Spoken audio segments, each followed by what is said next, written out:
The Social Doctrine of Early Saint-Simonism.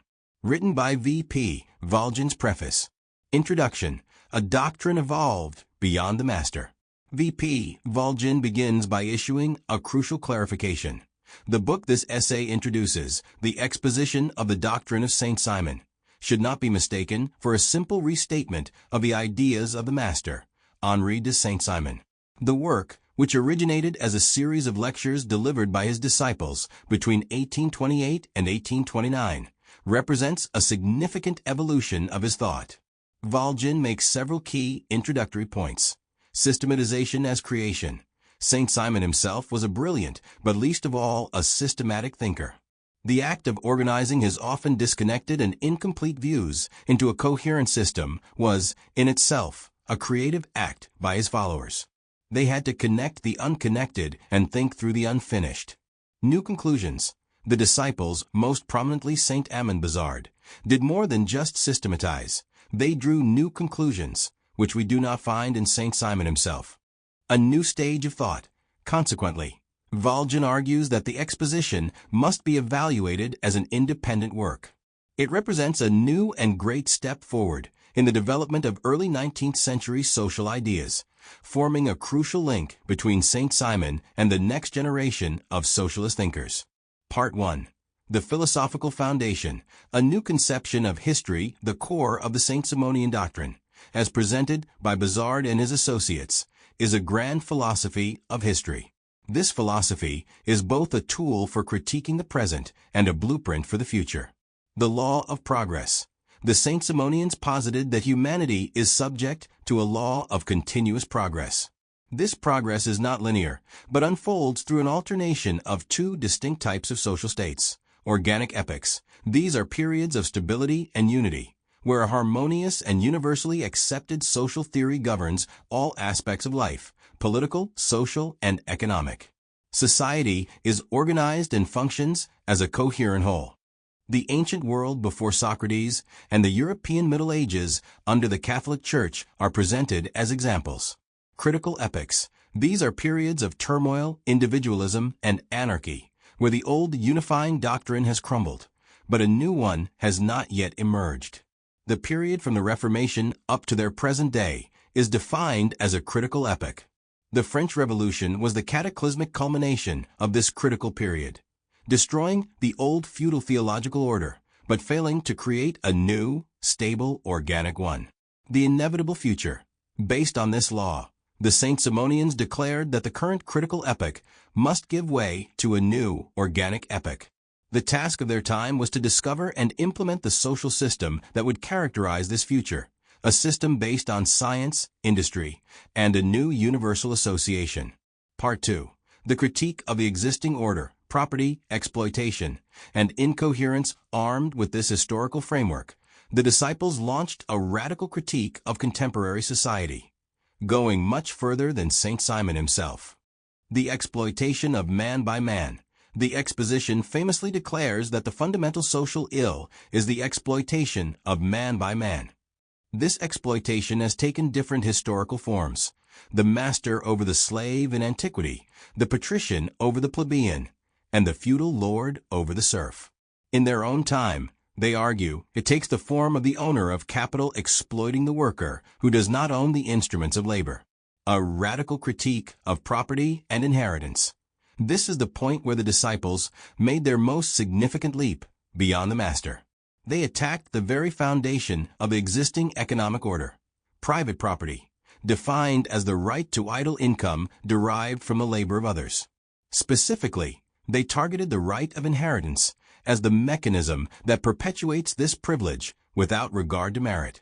It allows wealth and the means of production to be transmitted based on the accident of birth, creating a new, idle aristocracy of wealth that replaced the old feudal aristocracy. This leads to a society where the distribution of social benefits is most often in inverse proportion to the social merits of individuals. The anarchy of production. The Saint-Simonians were among the first to identify and critique the inherent anarchy of the capitalist economy. They argued that production is unorganized and unregulated, with individual capitalists producing without knowledge of the market's needs, or what other producers are doing. This lack of planning and coordination inevitably leads to economic crises, periods of overproduction, and ruin that bring suffering to the working masses. Part 3. The Blueprint for the Future, a hierarchical, planned society based on their critique. The Saint-Simonians outlined their vision for the new organic epoch, a vision of a centrally planned and hierarchical society. The abolition of inheritance and socialization of capital. The cornerstone of their system was the abolition of the right of inheritance. Upon an owner's death, their capital, the instruments of production, would revert to a central social fund, controlled by the state or a system of social banks. This central institution would then distribute the instruments of labor to individuals based on their abilities and merits, ensuring that those most capable of using them for the common good would have access to them. A planned economy. This central banking system would function as a central planning authority for the entire economy. It would direct investment, regulate production according to social needs, and thus eliminate the anarchy and crises of capitalism. The principle of from each according to his ability, to each ability according to its works. This famous formula encapsulates their vision of social justice. It is a rejection of both the feudal principle of birthright and the egalitarian communist principle of equal distribution.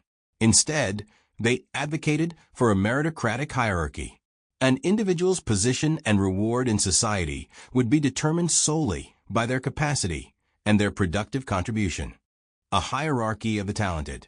Society would be organized as a strict hierarchy, led by the most capable individuals, the best scientists, artists, and industrialists, a term encompassing financiers, factory owners, and managers.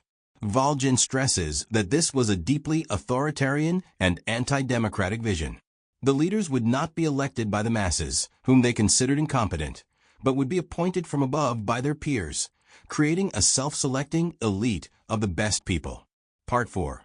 The New Christianity.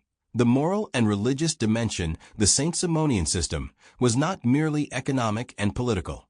It was a comprehensive worldview that required a new moral and religious foundation. The need for a new religion. The disciples came to believe that a purely rational or scientific system was insufficient to inspire and unite humanity. A new organic epoch required a new religion to provide emotional cohesion and sanctify the new social order. New Christianity. They found this in St. Simon's final work, New Christianity. They transformed its simple ethical appeal into a full-fledged religious doctrine with a church, a hierarchy, and a cult. The goal. The central commandment of this new religion was the most rapid improvement of the moral and physical condition of the poorest and most numerous class. The rehabilitation of the flesh. It was a religion that rejected traditional Christian asceticism and preached the rehabilitation of the flesh, arguing that both the spiritual and material aspects of human life should be developed and sanctified. A theocratic vision. This religious turn culminated in a theocratic utopia. The ultimate leaders of the new society would be priest-like figures, with Bazard and Barthélemy and Fantin designated as the supreme fathers of the new church.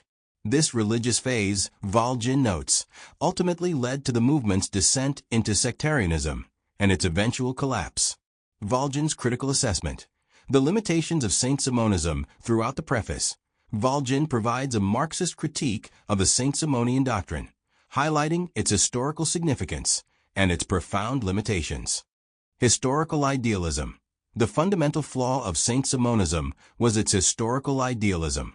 The disciples believed that history is driven by the development of ideas and that a new social system could be brought about by simply propagating a new, correct doctrine. They failed to understand that social systems are rooted in material conditions and the development of productive forces. Rejection of class struggle and revolution. As a consequence of their idealism, they rejected class struggle and revolution. They believed their system would benefit everyone and appealed to all classes, including the existing rulers and capitalists like the Bourbon kings and the Rothschilds, to help implement it.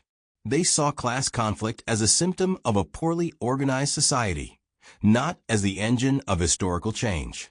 Authoritarianism and hostility to democracy. Their belief in a natural hierarchy of talent made them deeply hostile to democracy and the principle of popular sovereignty. They trusted only in the authority of the enlightened elite, not in the power of the masses.